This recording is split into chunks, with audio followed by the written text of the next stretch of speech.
செய்வோம். அன்பும் இரக்கமுள்ள பரலோக தகப்பனே, உம்மை ஸ்தோத்திரிக்கிறோம், உம்மை துதிக்கிறோம், உம்மை ஸ்தோத்திரிக்கிறோம், உம்மை ஸ்தோத்திரிக்கிறோம், உம்மை ஸ்தோத்திரிக்கிறோம். உன் அளவற்ற இரக்கத்தை நம்பி சாஷ்டாங்கமாய் விழுந்து உடைய பாதத்தை முத்தமிடுகிறோம். குமாரன் கோபம் கொள்ளாமல் வழியிலே நாங்கள் அழிந்து போகாமல் இருக்க அனுதினமும் அதிகாலையிலே அவருடைய பாதத்தை முத்தம் செய்யுங்கள் என்று சங்கீதக்காரன் சொன்னது போலவே நாங்கள் அதிகாலையிலே உடைய பாதத்தை முத்தம் செய்ய வந்திருக்கிறோம். இரவெல்லாம் பாராட்டின கிருபைகளுக்காக, பகலெல்லாம் பாராட்டின நன்மைகளுக்காக நன்றி செலுத்த வந்திருக்கிறோம் சுவாமி.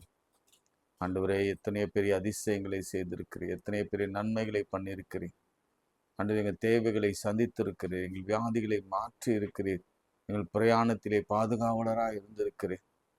எங்கள் தேவைகள் எல்லாத்தையும் அவ்வப்போது நீர் சந்தித்து நிறைய குடும்பங்களிலே திருமண வாழ்க்கைக்கான வழிகளை திறந்து, குழந்தை பேருக்கான வாசல்களை உண்டு பண்ணி, வேலைக்கான வாசல்களை உண்டு பண்ணி கர்த்தர் ஆசீர்வதித்திருக்கிற ஸ்தோத்திரம்.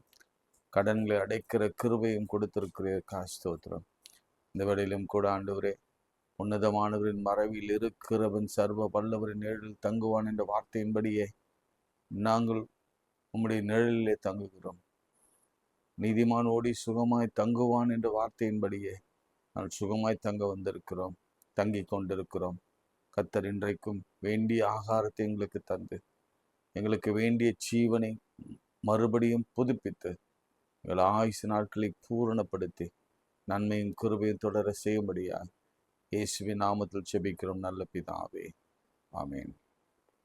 சர்வ சிருஷ்டிக்கும் எஜமான நீரே, இந்த பாடலை பாடும். சர்வ சிருஷ்டிக்கும் எஜமான நீரே, சர்வ சிருஷ்டியை காப்பவர் நீரே, எங்கள் இதயத்தில் உம்மை போற்றிடுவோம், என்றென்றும் பணிந்து தொழுவோம். சர்வ சிருஷ்டிக்கும் எஜமான நீரே, சர்வ சிருஷ்டியை காப்பவர் நீரே, எங்கள் இதயத்தில் உம்மை போற்றிடுவோம், என்றென்றும் பணிந்து தொழுவோம். அல்லேலூயா, அல்லேலூயா, அல்லேலூயா, அல்லேலூயா, அல்லேலூயா,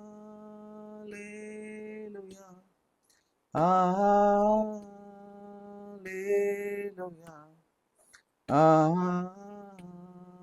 அல்லேலூயா, ஆமென்.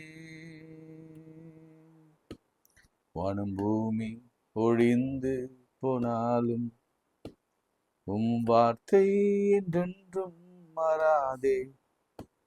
இவ்வாழ்க்கை அழிந்து மறைந்து போம், விசுவாசி என்றென்றும் நிலைப்பான். வானம் பூமி ஒழிந்து போனாலும் உம் வார்த்தை என்றென்றும் மாறாதே. இவ்வாழ்க்கை அழிந்து மறைந்து போம், விசுவாசி என்றென்றும் நிலைப்பான். அல்லேலூயா, அல்லேலூயா, அல்லேலூயா, அல்லேலூயா,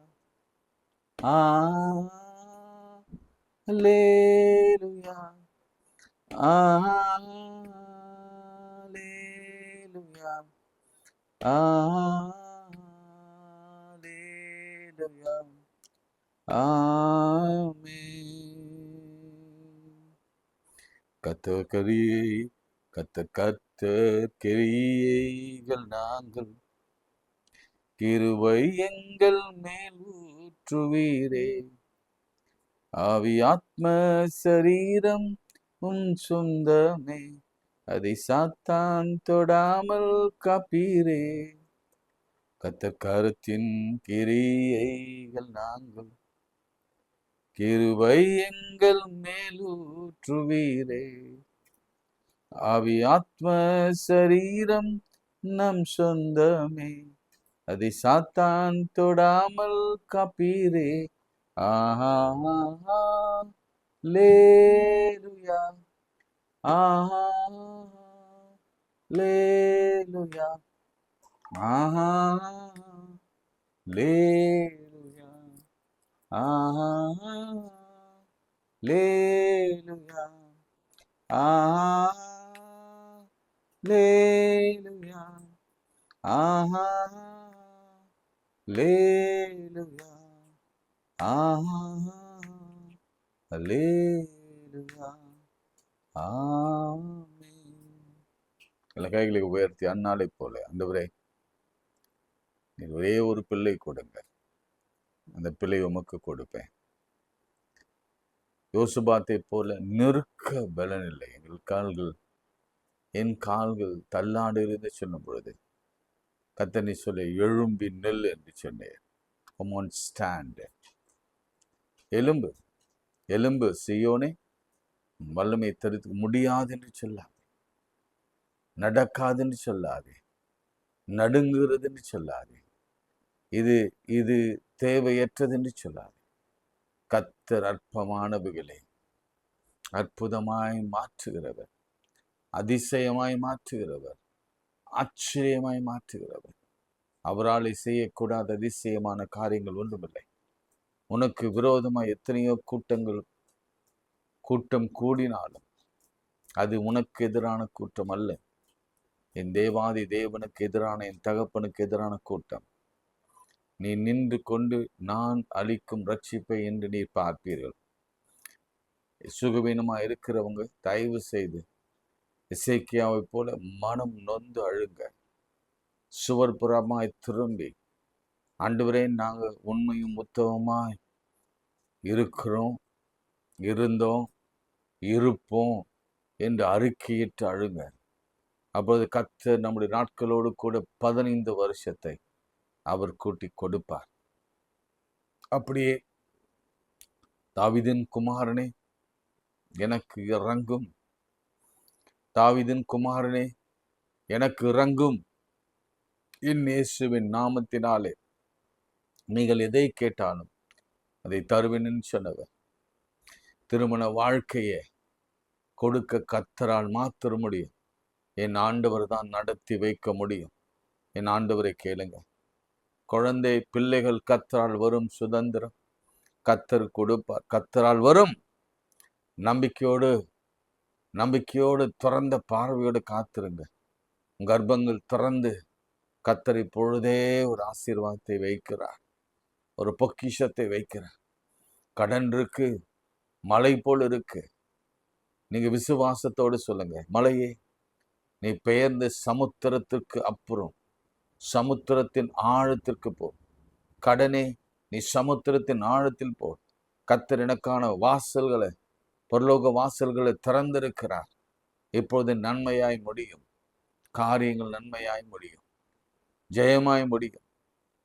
தேர்வு எழுதின பிள்ளைகள், தேர்வு எழுத போகும் பிள்ளைகள், புதிய கல்வி ஆண்டுக்குள் பிரவேசிக்கிற பிள்ளைகளுக்காக நான் ஜெபிக்கிறேன். அவர்கள் காரியம் கர்த்தரால் ஜெயமாய் முடியட்டும். உயர்ந்த ஸ்தானத்துல தானியேல் எப்படி படிப்படியாய் உயர்ந்து ஒரு உன்னத ஸ்தானத்திலே போய் ராஜாவுக்கு மேலே போனானோ, யோசேப்பும் அதே போல ராஜாவுக்கு அடுத்த ஸ்தானத்திற்கு போனானோ. ஆடுகளை மேய்த்து கொண்டிருந்த தாவீது அரியணையிலே அமர கர்த்தர் செய்தாரோ, அப்படியே நம் பிள்ளைகளையும் அவர் உங்களையும் செய்ய காத்திருக்கிறார். பிரிந்திருக்கிற குடும்பங்கள் நிச்சயம் ஒன்று சேரும், நிச்சயம் ஒன்று சேரும். சரும வியாதிகள் மாறும். கேன்சர் இயேசுவின் நாமத்தினாலே மாத்திரம்தான் குணமாகும். எல்லா நுரையீரல் சம்பந்தமான வியாதிகள் இயேசுவின் பெயரை சொன்னாலே இப்பொழுது நீங்க பிரீத் ஈஸியா இருக்கும், ஈஸியா பிரீத் பண்ணுவீங்க. நடக்க முடியாதவர்கள் எலும்புங்க. ஆண்டவர் அந்த வார்த்தையை சொல்லி சொன்னார், எலும்பு எழுந்து நெல்லு, ஒரு புருஷனை போல எழும்பி நெல். நீ எழும்பு, நான் உன்னோடு கூட வருகிறேன், நான் உனக்காக யுத்தம் செய்வேன். நீ நடக்க முடியாத சமயத்துல ஒரு தகப்பன் தன் பிள்ளையை சுமப்பது போல உன்னை சுமப்பேன். அல்லது நடக்கக்கூடிய வேளையிலே நான் கரம் பிடித்து முன்னே நடந்து போவேன் என்று தகப்பன் சொல்லுகிறார். ஆண்டவரே, நீ அற்புதங்களை செய்திறதுக்காய் ஸ்தோத்திரம். அதிசயங்களை பண்ணினீரதுக்காய் ஸ்தோத்திரம். ஆண்டவரே, இந்த காலை ஜெபத்தை இன்னும் அதிகமாய் அநேகருக்கு ஆசீர்வாதமாய் அநேகருடைய உள்ளங்கள் திறக்கிறதாக அமைய உதவி செய்யும். இயேசுவின் நாமத்தில் ஜெபிக்கிறோம் பிதாவே, ஆமென். பிரியமானவர்களே, ஈசாக்கு எப்படிப்பட்ட தகப்பன் என்பதை குறித்து நாம் சிந்தித்து வருகிறோம். த பெஸ்ட் ஃபாதர் என்று நாம நேற்று ஆரம்பித்தோம். அந்த நிகழ்ச்சிக்குள்ள நான் போக விரும்புகிறேன். ஜெனசிஸ் 24 ஜெனசிஸ் 24ல ஆண்டவர் ஆபிரகாமுக்கு கொடுத்த வாக்குத்தத்தம், அதை தொடர்ந்து பாருங்க, அதை தொடர்ந்து அப்படியே ஈசாக்கு பலியிடுகிறத நாம வாசிக்க போகிறோம். அதை நாம தியானிக்க போகிறோம். 22ஆம் அதிகாரம், மன்னிக்கவும், ஜெனசிஸ் 22. அப்பொழுது அவர் உன் புத்திரனும் உன் ஏக சுதனும், அப்படின்னா ஒரே மகன், ரொம்ப பாசமானவன். அதுக்கப்புறம் என்ன, உன் நேசகுமாரன். ஆபிரகாம் ஈசாக்கு பயங்கரமா நேசித்தார். ஏன்னா 100 வயதுல பிறந்த குழந்தை அவன். இப்போ எவ்வளவு நேசித்திருப்பார் பாருங்க. ஆண்டவரே இந்த உறவை பார்த்து சொல்ற காரியம் என்னன்னா, இன்னைக்கு நம்முடைய பிள்ளைகளை பற்றி ஆண்டவர் இப்படி ஒரு சர்டிபிகேட் கொடுப்பாரா தெரியல. உன் புத்திரன் சொல்லுவாரு, ஏக சுதன் அப்படின்னு சொல்லுவாரா தெரியல. உன் நேசகுமாரனாகிய ஈசாக்கை நீ இப்பொழுது அழைத்து கொண்டு மோரியா தேசத்துக்கு போய் அங்கே நான் உனக்கு குறிக்கும் மலையிலே ஒன்றின் மேல் அவனை தகன பலியாக இடு என்றார். எப்படி இருந்திருக்கும்? ஒரு தகப்பனுடைய உள்ளம் உடைந்து போயிருக்கும். ஆனா ஆபிரகாம், அவனை அதுக்காக தான் நம்ம விசுவாசிகளின் தகப்பன் என்று அழைக்கிறோம். அடுத்த வசனம் சொல்லுகிறது, ஆபிரகாம் அதிகாலை எழுந்து தன் கழுதின் மேலே சேனங்கட்டி தன் வேலைக்காரர் 2 பேரையும் தன் குமாரன் ஈசாக்கையும் கூட்டிக் கொண்டு தகன பலிக்கு கட்டைகளை பிளந்து கொண்டு தேவன் தனக்கு குறித்த இடத்துக்கு புறப்பட்டான். எப்போ? Early morning. பலி செலுத்த ஆயத்தமாகிற நேரம் அது ஆண்டவருடைய நேரம். ஒரு மதியானத்துல போயிருக்கலாம், சொல்லியிருக்கலாம். மிட் நைட்ல போயிருக்கலாம், சொல்லியிருக்கலாம். ஈவினிங்ல போயிருக்கலாம், சொல்லியிருக்கலாம். நான் உங்களுக்கு அடிக்கடி எம்பசைஸ் பண்ற ஒரு காரியம் என்னன்னா, அதிகாலையிலே நீங்க ஒருவேளை எதற்கு எழுந்தாலும் சரி, ஒரு அட்லீஸ்ட் ஒரு 3 o'clock மேல, 3:45 மேல அல்லது 2:45 மேல எழும்பி ஒரு நிமிடமாவது தெளிந்த புத்தியோடு, ஏன்னா தூக்க கலக்கழுத்து இருப்போம், ரொம்ப தெளிவா கொஞ்சம் உக்காந்து பெட்லேயோ அல்லது முழங்கால் படிக்கிட்டு முடிந்தாலோ அல்லது நின்று ஏதோ ஒரு வகையில, நீங்க காலையில எல்லாம் நம்ம நிறைய டிஸ்டர்ப்டு ஸ்லீப் தான். நிறைய பேர் மிட் நைட்ல முழிக்கிறோம், 2 மணிக்கு 1 மணிக்கு முழிக்கிறோம், சிலருக்கு தூக்கமே வரல. நான் சொல்லுகிற ஆலோசனை என்னன்னா, எழும்பு நில்லுங்க, முழங்காலில் நில்லுங்க, அல்லது நல்ல சமணமிட்டு உட்கார்ந்து கண்களை திறந்து, ஏன்னா இருளா இருக்கும், நீங்க யாரையும் பார்க்க முடியாதுல்ல இருட்டுல, என் ஆண்டவரை நோக்கி தேடுங்க. இந்த அதிகாலை ஜெபம் எவ்வளவு பலன் உள்ளது என்பதை நீங்க சாட்சிக்கு சொல்லலாம். எனக்கு அதுதான் ஆசை.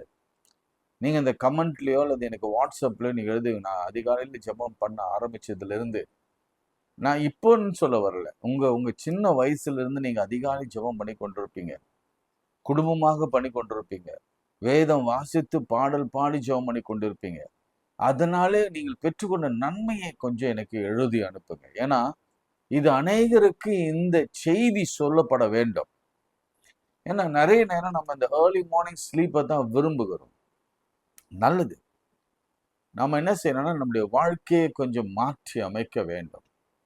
பழக்க வழக்கங்களை மாற்றி அமைக்க வேண்டும்.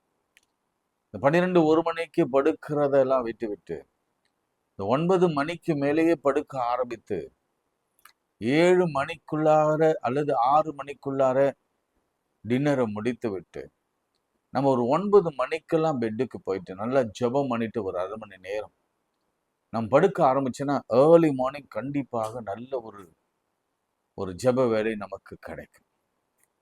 நீங்க எழுதி அனுப்புங்க. எத்தனை பேர் அதில் நீங்க ஆசீர்வாதத்தை பெற்றிருக்கிறீங்க? நான் உங்களுக்கு சாட்சியா சொல்லணும்னா, கர்த்தர் இதுவரைக்கும் இம்மட்டும் என்னை நடத்தினதற்கு, இம்மட்டும் என்னை ஆசீர்வதித்திருக்கு, இம்மட்டும் திருமண வாழ்க்கை, பிள்ளைகள் வாழ்க்கை, பிள்ளைகளின் கல்வி, பிள்ளைகளின் எதிர்காலம், பெற்றோர்கள், உடன்பிறப்புகள், அத்தனை வியாதிகள் மத்தியில, மரண போராட்டங்கள் மத்தியில நாங்கள் கடந்து வந்ததுக்கு காரணம், இப்போ கர்த்தர் எங்களை ஒரு நிலையில வைத்திருப்பதற்கான காரணமே இந்த அதிகாலை ஜெபத்தை நான் விட்டு விடவே இல்லை. இந்த கோவிட் சமயங்களிலே இது ஒரு சாட்சி தான். கோவிட் சமயங்களில நான் மந்தவெளி சென்ட் லூக் சர்ச்சில் இருக்கும் பொழுது 24 மணி நேரமும் ஜெபம் பண்ண வேண்டும் அப்படின்னு சொல்லி ஆவியானவனோடு கூட பேசினார். 24/7 7 நாளும் இந்த கோவிட் இருந்த இந்த 2 வருஷம் 1.5 வருஷமும் இந்த ஜெபம் ரொட்டீனாக இருக்கும். எங்க சபையில அப்படியே இந்த ஸ்கிரீன்ல போட்டிருப்பேன், யாரெல்லாம் ஃபர்ஸ்ட் 2:45 ஆரம்பிக்கிறாங்க, அதுதான் 4ஆம் ஜாமம். 4ஆம் ஜாமத்திலிருந்து அடுத்து 2:45 வரைக்கும் ரோட்டா இருக்கும். அதுல மிகவும் கடுமையான 12 o'clockலாம் நிறைய பேர் எடுத்து ஜெபம் பண்ணுவாங்க. 12 to 1, சிலர் ரொம்ப கடுமையா 1 to 2, 2 to 3. அப்போ எனக்கு சவாலாகப்பட்டது என்னன்னா, என் ஆண்டவர் இயேசு கிறிஸ்து 4ஆம் ஜாமத்திலே நடந்து வந்தது என் மனதிலே ஆழமாய் பதிந்ததுனால நான் சொன்னேன், நான் ஃபர்ஸ்ட் 2:45க்கு நான் எழுந்திருப்பேன். உங்க எல்லாரையும் நான் ஜூம்ல கனெக்ட் பண்ணுவேன். எனக்கு கனெக்ட் பண்ண ஆள் இருக்கிறாங்க, கனெக்ட் பண்ணுவாங்க. அவங்களுக்கு நான் நன்றி செலுத்துகிறேன். கிட்டத்தட்ட 25 பேராவது கனெக்ட் இருப்பாங்க. ஏன்னா ஒவ்வொருத்தரும் ஒவ்வொரு 5 பேரை கனெக்ட் பண்ணி வச்சிருப்பாங்க. ஆச்சரியம்னா மதுரையிலிருந்து ஒரு தாயார், திருச்சியிலிருந்து ஒரு அம்மா என்று சொல்லி தமிழகம் எங்கும் அவங்க ஃப்ரெண்ட்ஸ் சர்க்கிள்ல இந்த 2:45 ப்ரேயர்ல நாங்கள் கனெக்ட் ஆகும். கனெக்ட் ஆகி நாங்கள் ஜெபம் பண்ண ஆரம்பிச்சோம்னா நேரம் போறது தெரியாது. ஒருவர் பின்னா ஒருவர் 2 குழந்தைங்கள்லாம் இருக்கும். அதுல இந்த குழந்தைகள் ஜெபம் பண்ணோம். எங்க சபையில யாராவது கோவில்ல பாதிக்கப்பட்டிருந்தா அவர்களுக்காக ஜெபம் பண்ணோம். அல்லது தமிழகத்துல அல்லது இந்திய அளவில் உலக அளவில் எத்தனை பேர் பாதிக்கப்பட்டிருந்தாலும் அவர்களுக்காக ஜெபம் பண்ணுவோம். எனக்கு நல்ல நினைவு இருக்கிறது, கண்ணீரோடெல்லாம் ஜெபம் பண்ணியிருக்கிறோம். ஏன்னா எங்களுக்கு ரொம்ப பிரியமானவர்கள்லாம் இறக்க கொடுத்தோம். ஒரு சண்டே ஸ்கூல்ல ஒரு ஒரு டைரக்டரை நாங்கள் இழக்க கொடுத்தோம் ஃபர்ஸ்ட் ஃபேஸ்ல. அப்போதெல்லாம் கண்ணீரோடு கூட நாங்கள் அழுதோம். அழுது ஜெபம். என்ன நன்மை அப்படின்னு நீங்க பார்த்தீங்கன்னா, எனக்கு பர்சனலா எங்க சர்ச்சில் இருக்கிற அநேகருக்கு அநேக நன்மை கிடைத்தது. அவங்க உயிரோடு இருப்பது, நல்ல சுகத்தோடு இருப்பதற்கு காரணமே அந்த அதிகாலையும் அந்த 24 மணி நேர ஜெபம் என்று சொல்லலாம். எனக்கு பொறுத்த வரைக்கும் என்னன்னா, நான் எழும்பி ஜெபம் பண்ணி, நான் மட்டும் தான், என்னோட மனைவி அப்படி பிள்ளைகளுக்கெல்லாம் அது வெவ்வேறு நேரம் அது செலக்ட் பண்ணியிருக்கோம். ஜெபம் பண்ணினால தான் இந்த 2வது ஃபேஸ் சமயத்தில் என் குடும்பத்திற்குள்ள கோவிட் வந்தது, கொரோனா வந்தது. ஐராமாவை டச் பண்ணிச்சு. மருத்துவமனைக்கு அழைத்து சென்றோம். மருந்து மாத்திரைகள் எல்லாம் வாங்கி கொடுத்தோம். வாங்கி கொடுத்தோடனே 2 நாள்ல இந்த ஜுரம் கர்த்தர் குறையும்படி செய்தார். நான், மனைவி, 2 பிள்ளைகள், என்னுடைய வயசான தாயார், தகப்பன், 6 பேர் அந்த இல்லத்துல இருந்தோம். அது எவ்வளவு வேகமா பரவினது உங்களுக்கு தெரியும். அது அவ்வளோதான். இதமாக்கு வந்ததோட சரி, அதோட கூட ஜெபம் பண்ணிட்டு நாங்க சுகமாயிற்று. அது கொரோனான்னு கூட எங்களுக்கு தெரியாது. ஏதோ ஃபீவர், ஹை டெம்பரேச்சர் வந்தது என்று சொல்லி நாங்களே மனதை ஆற்றிக்கொண்டு மாத்திரம் கொடுத்து குணமாக்கினோம். அதன் பிறகு ஒரு 6 மாதம் கழிச்சு ஒரு ஆன்டிபாடி டெஸ்ட் எடுக்கும் பொழுது அவங்களுக்கு கோவிட் வந்து போனதாக அந்த டெஸ்ட்ல சொன்னது. இப்போ பார்த்துக்கோங்க, நீங்க அதிகாலை ஜெபம் பண்ணும் பொழுது உங்க வீட்டுக்குள்ளே சத்துரு, உங்க வீட்டுக்குள்ளே விஷம், கிருமிகள், உங்க வீட்டுக்குள்ளே எதிர்வல்லமைகள், உங்க வீட்டுக்குள்ளே பொறாமையின் வன்கண்கள், உங்க வீட்டுக்குள்ளே தரித்திரங்கள், சாபங்கள், உங்கள் வீட்டுக்குள்ளே உங்க பிள்ளைகள் மீது, உங்கள் பெற்றோர்கள் மீது, உங்கள் உறவின் மீது பிரிவினை ஆவிகள் இவைகள் வந்தாலும், நான் சொல்றேன், நான் நம்புகிற என் ஆண்டவர் இயேசு கிறிஸ்து, நாம் தேடுகிற அதிகாலையிலே தேடுகிற என் ஆண்டவர் இயேசு கிறிஸ்து அதை ஒரு தொந்தரவு கூட பண்ணாம நம்மை விட்டு அகற்றி போடுவார். அதற்கு நாங்கள் சாட்சியாக இருக்கிறோம். எத்தனை பேர் இப்படி நீங்க சாட்சி சொல்ல முடியும்? அதனாலதான் இந்த ஜெபத்தை என்னால விடவே முடியல. அது மாத்திரமல்ல, ஆண்டவர் சொன்ன வார்த்தையை தான், விழித்திருந்து ஜெப பண்ணக்கூடாதா? கடைசியில கேட்ட ஆதங்கத்தோடு கேட்ட ஒரு வார்த்தை. அது சீஷருக்கு மாத்திரமல்ல, உங்களுக்கும் எனக்கும் தான். எனக்காக, சபைக்காக, உங்களுக்காக, ஊழியத்திற்காக, அமைதிக்காக விழித்திருந்து, நான் சொன்னது 1 மணி நேரம் சொன்னார் ஆண்டவர். நான் சொல்றது விழித்திருந்து ஜெபம் பண்ணக்கூடாதா? பகலெல்லாம் இருக்கு நேரம், சொல்லவே இல்லை ஆண்டவர். அதிகாலையில அல்லது இரவுல விழித்து உங்க தூக்கத்தை கொஞ்சம் தியாகம் பண்ணி ஜெபம் பண்ணக்கூடாதா? ஆவியோ உற்சாகம் உள்ளது, மாம்சம் பலவீனம். இன்னைக்கு ஒரு பொருத்தனை எடுங்க. அதிகாலை பலினாவே அதிகாலை தான். அதிகாலையிலே இருட்டோட ஈசாக்கு கொண்டு போனான், பலி செலுத்த தயாரா கொண்டு போகிறான். இரவுல அல்ல, அதிகாலையில. பிரியமானவர்களே, நம்முடைய பலிகள் எல்லாம் நம்ம பிள்ளைய கொடுக்கிறோமோ இல்லையோ, பிள்ளைகளை கர்த்தருக்கு ஒப்பு கொடுக்கிறோமோ இல்லையோ, அட்லீஸ்ட் நம்மளாவது தயார்படுத்திக் கொள்வோம். அதிகாலையிலே நாம் எழுந்திருப்போம். அதிகாலையிலே துரிதமாய் எழுந்திருந்து ஆண்டவர் பாதத்தை நாம் முத்தம் செய்வோம். தகப்பன் விரும்புகிற காரியம். அப்படி செய்துட்டு அவர் என்ன சொல்றாரு, 3 நாளைக்கு பிரயாணம் போறாங்க. எடுத்து பார்க்கிறாரு.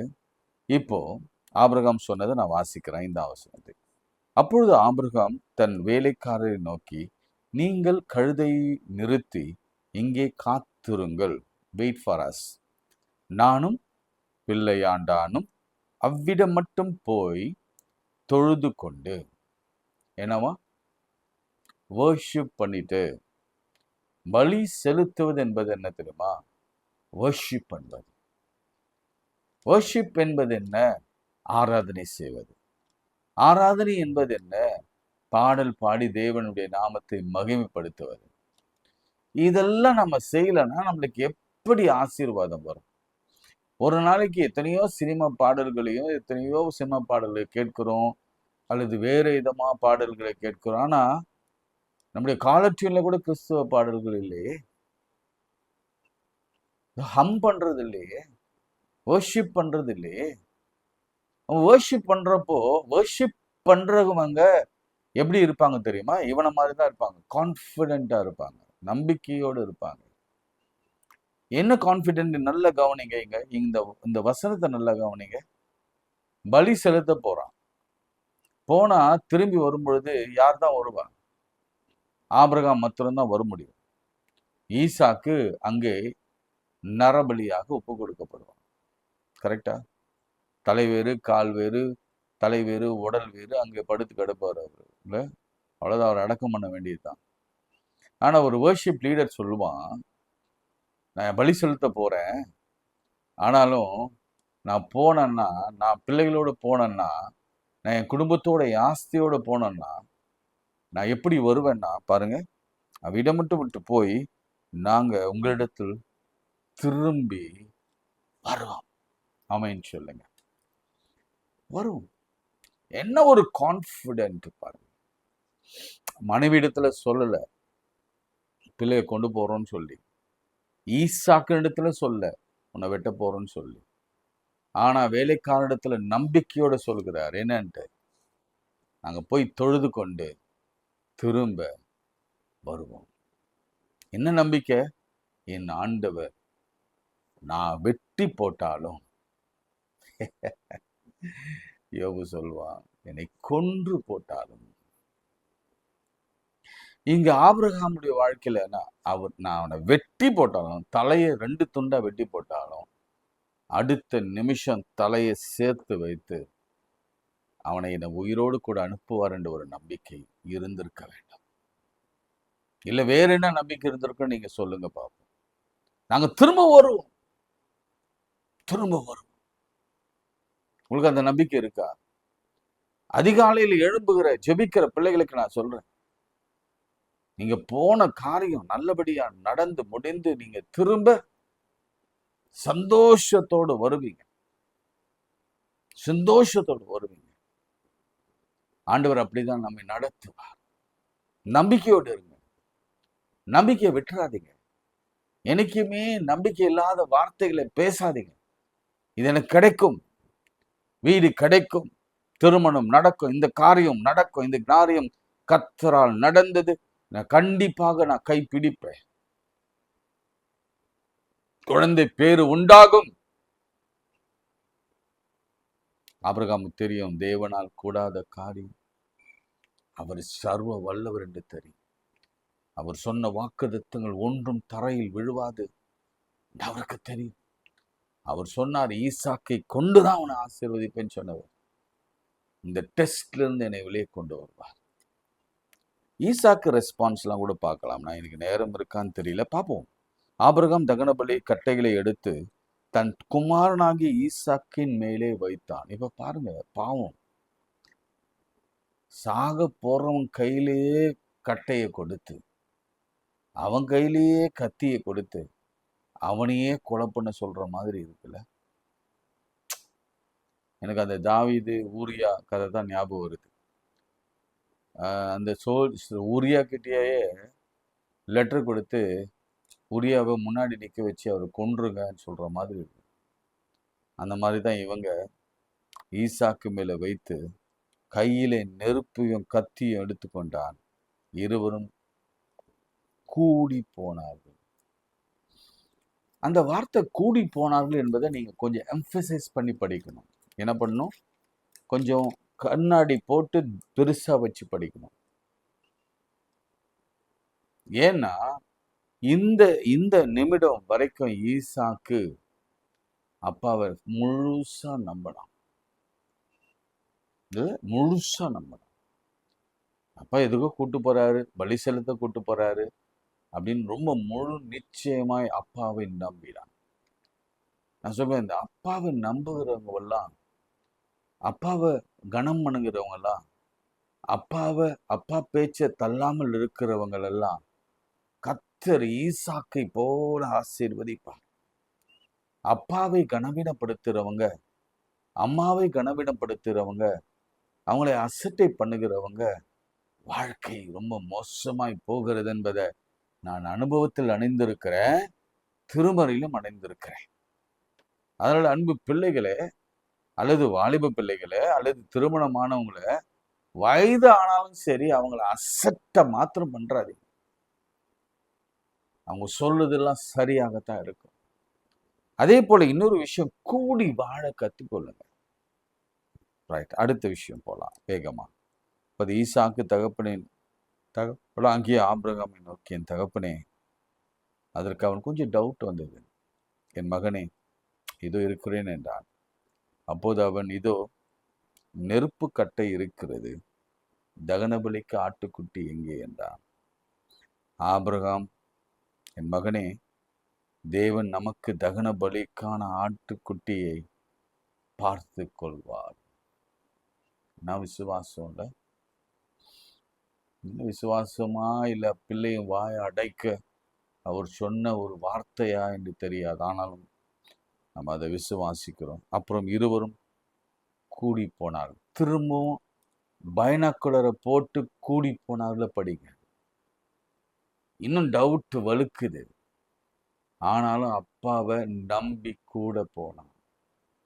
22 வயசு புள்ள ஒரு டவுட் வந்திருந்தா, நம்மளதான் கொலை பண்ண போறாரு அப்படின்னு ஒரு சின்னதா ஒரு சந்தேகம் வந்திருந்தா கூட ஓடி போயிருப்பான்.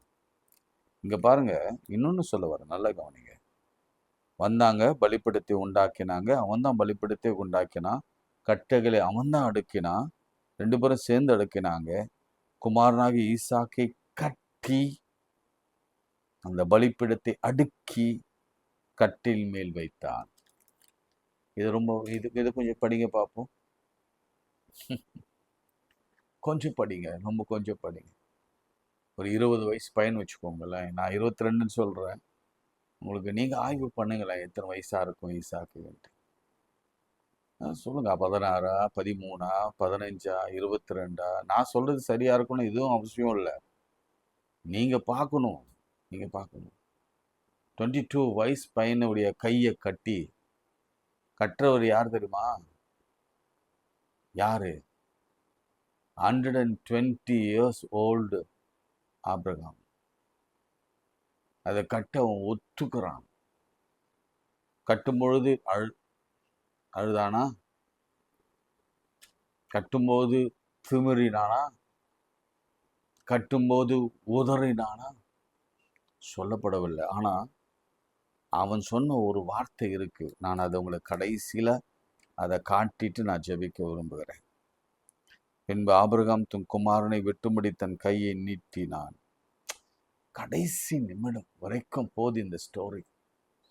கையை ஓங்குற அளவுக்கு, அதாவது ஃப்ராக்ஷன் ஆஃப் செகண்ட் கையை கீழே விழும் கத்தி, தலை 2 துண்டாக போகும். அப்பொழுது அது வரைக்கும் ஆபிரகாமுடைய விசுவாசம். பிரியமானவர்களே, நம்முடைய விசுவாசம் கூட அப்படிதான் இருக்கணும். லாஸ்ட் மினிட் வரைக்கும். நம்ம விட்டு போகுது அப்படின்னா கூட விடக்கூடாது. அந்த அடுத்த 30 செகண்ட் தான் அப்படின்னா கூட அந்த 30 செகண்ட் வரைக்கும் நம்ம ஆண்டவரை மறக்க கூடாது. ஆண்டவரை நம்பியே தான் இருக்கணும். அவரை நம்பாம இருந்துடக்கூடாது. அதுதான் நான் சொல்ல வரேன். ஏன்னா அந்த 30 செகண்டோ 15 செகண்டோ 1 செகண்டோ கர்த்தரால் அற்புதம் செய்ய முடியும். ஈவன் ஃப்ராக்ஷன் ஆஃப் செகண்ட்ல என் ஆண்டவர் இயேசுவினால் அற்புதம், என் தகப்பனால் அற்புதம் செய்ய முடியும். அநேகருக்கு நடந்திருக்கு. இந்த லாஸ்ட் மினிட் பிரெத் அப்படியே செத்து போயிட்டாங்க. ஹார்ட் நின்னுச்சு, ஒரே அடி, உயிரோட வந்த கதையெல்லாம் நமக்கு தெரியும். சரிங்களா? ஹோப்பை விட்டுறாதீங்க. ஆண்டவர் செய்வார், இன்றைக்கு செய்வார். அவர் இந்த வார்த்தை எடுத்தார்னா செய்திருவார் கண்டிப்பா. அப்போது தூதன் வானத்திலிருந்து ஆபிரகாமே ஆபிரகாமே என்று கூப்பிட்டான். அதற்கு அடியேன் என்றான். அப்பொழுது அவன் பிள்ளையாண்டான் மேல் கையை போடாதே, அவனை ஒன்றும் செய்யாதே. நீ அவனை உன் புத்திரன் என்றும் உன் ஏக சுதன் என்றும் பாராமல் எனக்கு ஒப்பு கொடுத்தபடியால் நீ தேவனுக்கு பயந்திருக்கிறவன் என்று இப்பொழுது அறிந்திருக்கிறேன். ஆபிரகாம் கண்களை ஏறெடுத்து பார்க்கையிலே பின்னாக புதரிலே தன் கொம்புகள் சிக்கியிருந்த ஒரு ஆட்டுக்கடாவை, எப்ப கொண்டாந்து வச்சார் அந்த ஆட்டுக்கடாவை? எப்ப சிக்க வச்சிருப்பாரு? மெய்ப்பனுக்கே தெரியாம ஆட்டுக்கடாவின் அம்மாவுக்கும் அப்பாவுக்கும் அதனுடைய அந்த அந்த மந்தைக்குமே தெரியாம ஒரு ஆட்டுக்கடாவை கர்த்தர் ஒளிச்சு வச்சிருப்பாருன்னா அவரை போல நல்ல தெய்வம் இந்த உலகத்தில் இருக்க முடியாதுல்ல. அதுவும் எங்க தெரியுமா? கை கட்டின தூரத்துல அவர் வைத்திருந்தார் பலிய பொருளை. நமக்கு கூட ஆசீர்வாதம் கை கெட்டின தூரத்துல இருக்குங்க. நம்ம விசுவாசத்தோட பலிப்பீடத்துல நம்மளை வைப்போம்னா, நம்ம பிள்ளைகளை வைப்போம்னா, நம்ம பிரச்சனைகளை வைப்போம்னா, ஆண்டவர் பதில கை கெட்டின தூரத்துல எப்போதோ கொண்டு வந்து ஆயத்தம் பண்ணி வைத்திருக்கிறார். ஆயத்தம், அவர் நமக்காக ஆயத்தம் பண்ணி வைக்கிறார். அந்த வார்த்தை எங்க இருக்குன்னு கண்டுபிடிங்க பாப்போம். ஆயத்தம் பண்ணுகிறது, ஆயத்தம் பண்ணி வைத்தவர். அதுக்கப்புறம் பாருங்க, அதை பிடித்து தன் குமாரனுக்கு பதிலாக தகன பலியிட்டான். ஆபிரகாம் அந்த இடத்திற்கு யெகோவா ஈரே என்று பெயரிட்டான். அதனாலே கர்த்தருடைய பர்வதத்திலே பார்த்து கொள்ளப்படும் என்று இந்நாள் வரைக்கும் சொல்லப்படுகிறது. நாளைக்கு அந்த இதெல்லாம் நான் ஆசீர்வாதத்தை சொல்றேன். இன்னைக்கு நான் முடிக்க விரும்புறேன். அதனால ஈசாக்கு என்ன சொன்னார் என்பதை மாத்திரம் நான் உங்களுக்கு சொல்லிட்டு நான் ஜெபிக்க விரும்புகிறேன். ஈசாக்குடைய கான்வர்சேஷன் அல்லது என்ன ஓட்டம் எப்படி இருந்திருக்கும் அப்படின்னு சொல்லிட்டு நமக்கு பைபிள்ல ஒரு காரியம் இருக்கிறது. நீங்க எபிரேயர் எடுத்துக்கோங்க. எபிரேயர் 12ஆம் அதிகாரம் 11ஆம் அதிகாரமா, ரைட், திருப்புங்க எல்லாரும். ஹீப்ரூஸ் சாப்டர் 11 விசுவாச பட்டியலை நம்ம பார்க்கிறோம். ஓகே, இப்போ நம்ம எங்க பார்க்கணும், எங்க பார்க்கலாம் சொல்லுங்க. ரைட், எங்க இது வாசிக்கலாமா? விசுவாசத்திலே சாரால் வாக்குத்தத்தம் பண்ணவர் உண்மையுள்ளவர் என்று கர்ப்பம் தரித்தால் பலனடைந்து, கர்ப்பம் தரிக்க பலனடைந்து வயது சென்றவளாயிருந்தும் பிள்ளை பெற்றால், ஆனபடியால் சரீரம் செத்தவன் என்றும் எண்ணத்தகும் ஒருவனாலே வானத்திலுள்ள பெருக்கமான நட்சத்திரத்தை போலவும் கடற்கரையுள்ள எண்ணற்ற மணலை போலவும் மிகுந்த ஜனங்கள் பிறந்தார்கள். இவைகள் எல்லாரும் வாக்குத்தத்தம் பண்ணப்பட்டவைகள் அடையாளம். தூரத்திலே அவைகளை கண்டு நம்பி அணைத்து கொண்டு பூமியின் மேல் தங்களை அந்நியரும் பரதேசிகளும் என்று அறிக்கையிட்டு விசுவாசத்தோடு மரித்தார்கள். இப்படி அறிக்கையிடுகிறவர்கள் சுயதேசத்தை நாடி போகிறோம் என்று தெரியப்படுத்துகிறார்கள். இதெல்லாம் உங்களுக்கு புரியலனா கூட கவலைப்படாதீங்க. தங்கள் விட்டு வந்த தேசத்தை நினைத்தார்கள், ஆனால் அதற்கு திரும்ப போவதற்கும் அவர்களுக்கு சமயம் கிடைத்திருக்குமே. அதையல்ல, அதிலும் மேன்மையான பரமதேசத்தை விரும்பினார்கள். ஆகையால் தேவன் எனப்பட வெட்கப்படுகிறதில்லை, அவளுக்கு ஒரு நகரத்தை ஆயத்தம் பண்ணினாரே. ரைட், கானான் தேசத்தை. இப்ப வாசிக்கிற நல்லா கவனிங்க. மேலும் விசுவாசத்தினாலே ஆபிரகாம் தான் சோதிக்கப்பட்ட போது ஈசாக்கை பலி கொடுத்தான். ஈசாக்கினிடத்தில் உன் சந்ததி விளங்கும் என்று அவனோடு கூட சொல்லப்பட்டிருந்ததே.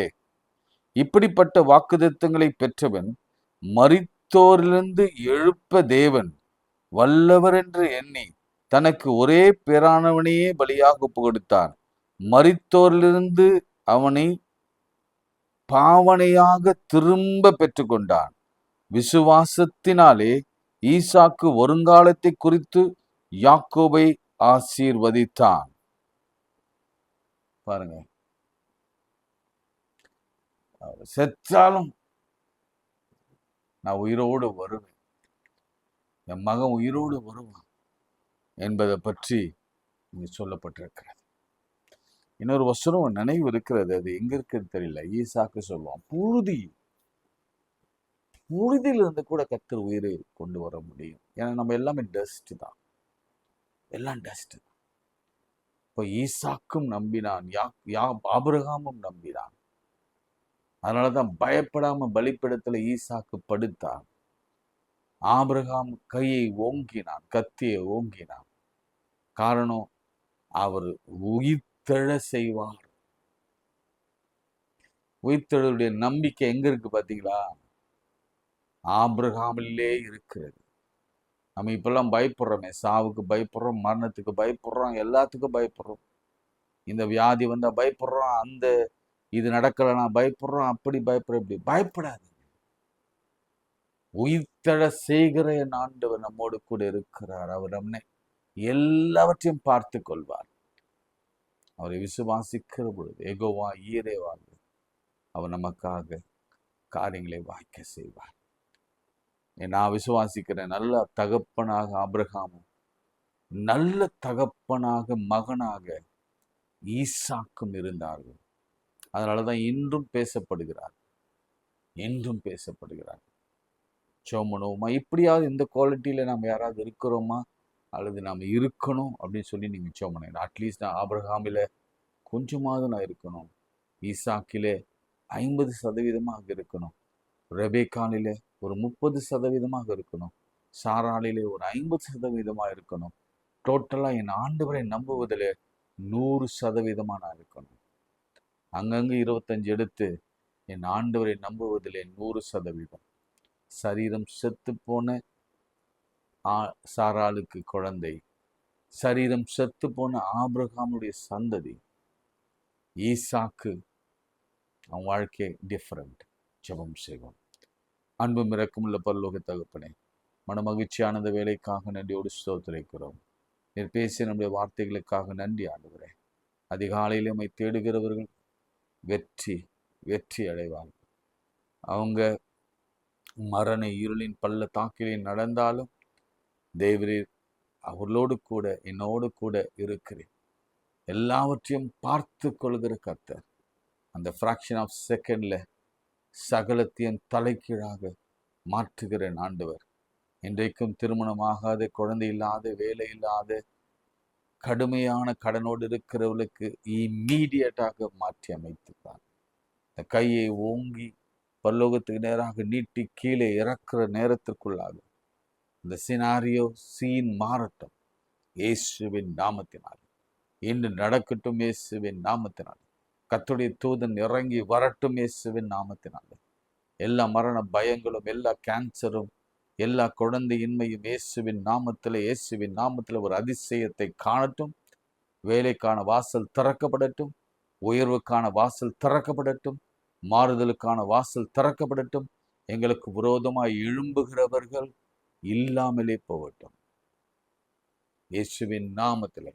விசேஷமாய் நிறைய பிரச்சனைகளோட அட்மிஷனுக்காக இயங்குகிற பிள்ளைகள், அவர்களெல்லாம் நீர் ஆசீர்வதியும் சுவாமி. தேவையில் இருக்கிறவர்களை ஆசீர்வதியும். இந்த ஊழியத்தை இன்னும் அதிகமாய் பெருக பண்ணும். இதுக்கு நிறைய பார்ட்னர்ஸை எங்களுக்கு சேர்த்து இது ஒரு ஃபேமிலி ப்ரேயராக நாங்கள் மாற்ற உதவி செய்யும். உலகமெங்கும் அறிவிக்கப்பட கர்த்தர் கிருபை பாராட்டும். அநேக புதியவர்கள் கேட்கும்படியான கிருபை என்றார். இயேசுவின் நாமத்தில் ஜெபிக்கிறோம் பிதாவே, ஆமென். நமது ஆண்டவராகிய இயேசு கிறிஸ்துவின் கிருபை, பிதாவாகிய தேவனுடைய அன்பு, பரிசுத்த ஆவியின் ஐக்கியம் நம் அனைவரோடும் இன்னும் சதாக்கள் நிலைத்திருப்பதாக. ஆமென். God bless you.